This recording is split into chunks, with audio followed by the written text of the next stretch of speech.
भूले बिसरे शहर के मध्य में, जहां समय मानो रुका हुआ लगता था, हार्मनी ट्रेजर्स नाम की एक प्राचीन वस्तुओं की दुकान में एक अनोखी वस्तु छिपी हुई थी। एक मंत्रमुग्ध लेकिन शोकपूर्ण धुन वाला एक संगीत बॉक्स। इसकी धुन में एक भयावह गुण था जो दुकान के मंद रोशनी वाले कोनों में घूमने वालों का ध्यान आकर्षित करता था। कहानी तब शुरू हुई जब एमिली, एक जिज्ञासु और साहसी व्यक्ति, बारिश से भीगी दोपहर के दौरान हार्मनी ट्रेजर्स पर ठोकर खाई। दुकान के पुराने आकर्षण से प्रभावित होकर वह रहस्यमय संगीत बॉक्स खरीदने से खुद को नहीं रोक सकी, जिसकी धुन धूल भरी गलियों में गूंज रही थी।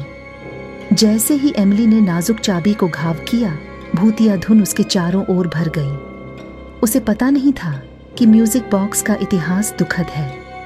दशकों पहले एलेनोर नाम की एक दुखी विधवा ने अपने खोए हुए प्यार विक्टर, जो समुद्र में मर गया था, को श्रद्धांजलि देने के लिए संगीत बॉक्स का निर्माण करवाया था। राग ने उसके हृदय के गहनतम दुखों की उदासी को समेट लिया। एमिली की खरीदारी के तुरंत बाद विचित्र शहर का माहौल बदलना शुरू हो गया। अस्पष्टीकृत घटनाएं सामने आईं।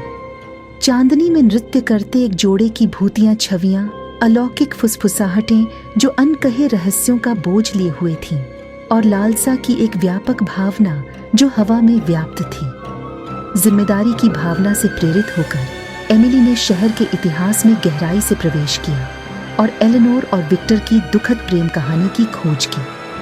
संगीत बक्सा, जो कभी उनके साझा प्यार का एक बर्तन था, अब उनकी रुकी हुई आत्माओं के लिए एक माध्यम बन गया है जो परलोक में फिर से मिलने के लिए उत्सुक है। जैसे ही एमिली ने रहस्य को सुलझाने की कोशिश की, उसने खुद को एक काल्पनिक रोमांस में उलझा हुआ पाया। संगीत बॉक्स ने छिपे हुए अंशों और भूले हुए पत्रों के माध्यम से उसका मार्गदर्शन किया, जिससे एलेनोर और विक्टर के प्यार की गहराई और उस त्रासदी का पता चला जिसने उन्हें जीवन में अलग कर दिया। आत्माओं को मुक्त करने के लिए दृढ़ संकल्पित एमिली खोए हुए प्रेमियों को फिर से मिलाने की खोज में निकल पड़ी। प्रेतवाधित धुन से प्रेरित होकर उसने एक मार्मिक श्रद्धांजलि की व्यवस्था की।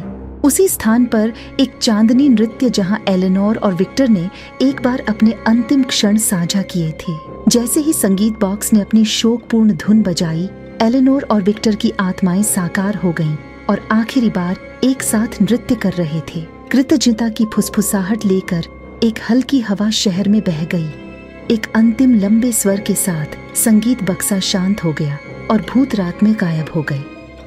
हार्मनी ट्रेजर्स, जो एक बार दूसरी दुनिया की आभा में डूबा हुआ था, शांत सामान्य स्थिति में लौट आया। द मोर्नफुल म्यूजिक बॉक्स की कहानी एक फुसफुसाती किंवदंती बन गई। यह याद दिलाती है कि सबसे दुखद धुनों में भी एक खट्टी मीठी सुंदरता मौजूद थी, प्रेम की स्थायी शक्ति का एक प्रमाण जो जीवन और उसके बाद के जीवन के बीच की सीमाओं को पार करती है।